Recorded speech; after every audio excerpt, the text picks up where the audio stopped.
All your personal belongings are now safely stowed away, either in the overhead lockers or under the seat in front of you.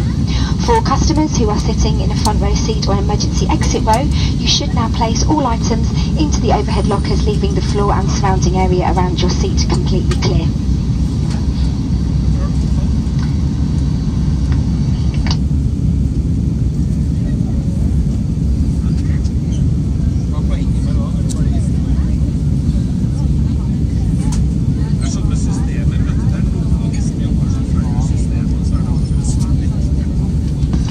Check that your tray table is folded away, your seat is in the landing position with the armrest down, and your seatbelt is securely fastened. You may continue to use any handheld electronic devices for landing, and larger items, including laptops, must now be switched off and stowed away safely. Thank you.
seat for landing.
Ladies and gentlemen, may we wish you a very warm welcome to London Heathrow Terminal 5. The local time here is 10 minutes to 1 in the afternoon.